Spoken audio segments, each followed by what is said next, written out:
Hi, Ellen. My name is LaShondra. I am 47. I live in Memphis, Tennessee. I am a grandmother of three. I have a beautiful 7-year-old granddaughter that has lived with me off and on the majority of her life. Recently, she's lived with me 2 years consistently. But the reason that she has lived with me since birth, off and on, is because her mother and her maternal grandmother have been evicted at least 4 times that I'm aware of. And each time they were evicted, I would go and get my granddaughter and she would stay with me. The last time the actual maternal grandmother put the mother and all of her grandchildren out, and because she found out that the daughter, which is my granddaughter's mother, was sneaking guys in the house, even after she told her not to, letting them spend the night. Her son told her about it. So she confronted her daughter, and her daughter attacked her, threw a fan at her, and they got put out. The mother called me, not the grandmother, the mother of my granddaughter called me. I picked them up, took them to a motel, and of course I brought my granddaughter back with me once again. Um, the mother has never really provided health care for my granddaughter. Um, when I first got her, she couldn't even spell her own name. She's very behind in school. I've had her in tutoring for 2 years, gymnastics class. I've been trying to do everything I can to just provide her a better life. She's never had her own bedroom while living with her mom or her maternal grandmother. She's actually had to sleep on the floor, or she either sleeps in the bed with the maternal grandmother or the mom, which is why she has a lot of other issues that I will not say, which actually led up to a recent incident. But due to her not being cared for properly, my granddaughter has slept on couches that were infested with bed bugs, where this had been going on for 2 weeks, and the only way the mother realized it was while she was in kindergarten. The school notified her that they saw bed bugs on my granddaughter, and I would get her each weekend, and she'd have sores all over, and the mother didn't know what it was. Oh, it's heat rash. Um, she had an strep throat so long that it turned into scarlet fever. I never knew what scarlet fever was. What happened was my granddaughter's feet, hands, everything, it started peeling so bad. The mom said, oh, it's just dry skin. Took her to the doctor. They diagnosed her with scarlet fever. One time she visited her mom. I don't know, something bit her. Her stomach was infected.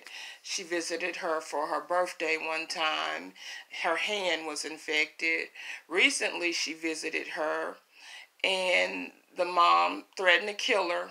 My grandbaby locked herself in the bathroom out of fear, and the mom whooped her while she was angry, told me I needed to hurry up and come get her. She didn't know what she might do to her. She was going to hurt her. She was going to kill her if I didn't hurry up and get her. I got her. When I talked to my granddaughter, she was terrified.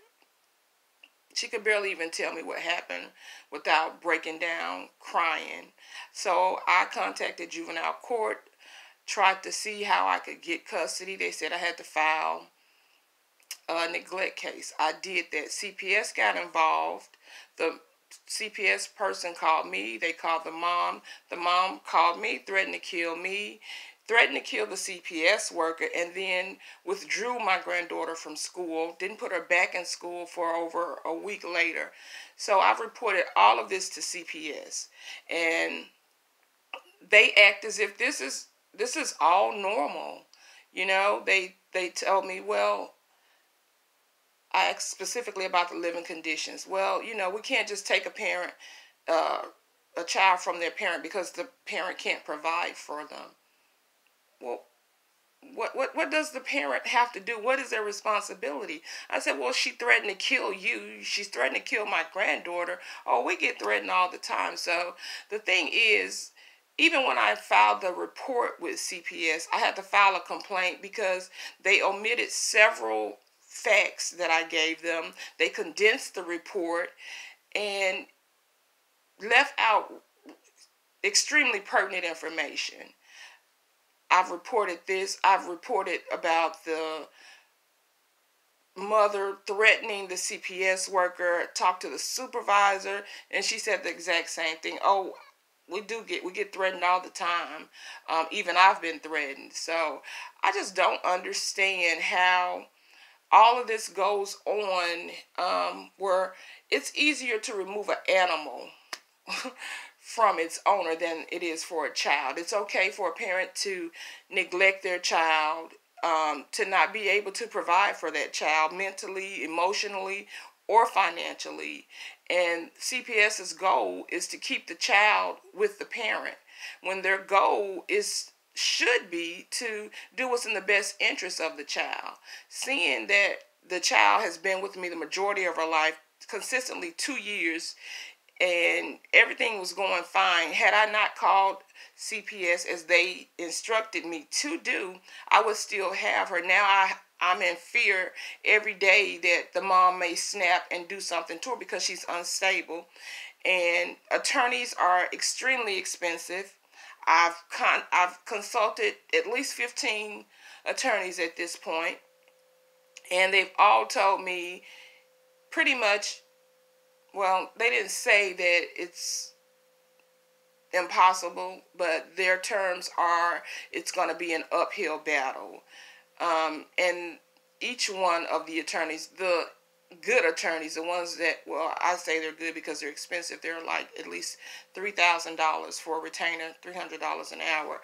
They all say the same thing, that CPS, they don't care. And that is sad that we live in a world where it's okay for a system to be this flawed and nobody does anything about it. Recently, I saw the story about the Illinois couple that murdered their kids, and Child Protective Services had been contacted 17 times. Now that the parents are being charged, both of the parents had to actually agree to give up their surviving children in order for those children to be removed. So clearly there's something seriously flawed with the system, and the sad thing is nobody cares. I've contacted my local mayor, the senator, Tennessee legislators, and nobody cares. They all say it's out of their jurisdiction. And my goal is to just make this a topic of discussion so that we can try to change the laws. It shouldn't be this hard to provide a better life for a child, especially your grandchild who you've been taking care of.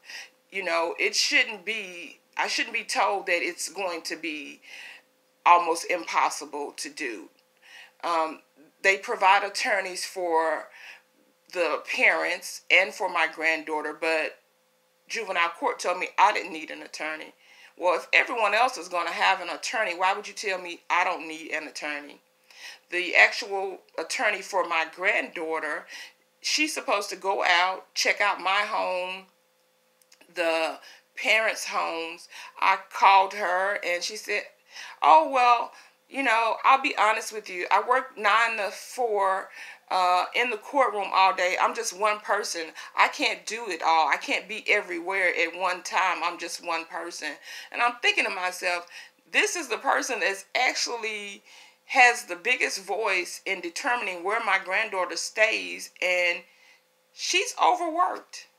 So I just, you know, I've hashtagged everybody. I've emailed you, several other people, all the way up to Trump. And I just want this to be discussed. Hopefully we can make some changes, but if not, for the $1 million giveaway, I could use some assistance with at least trying to have me a decent attorney to help me get custody of my granddaughter.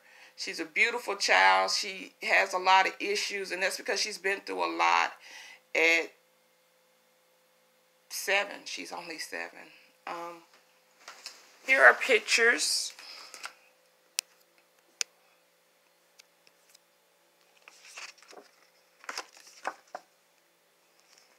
I'm not good at this. So these are pictures of her scarlet fever, which the mom said it was just dry skin.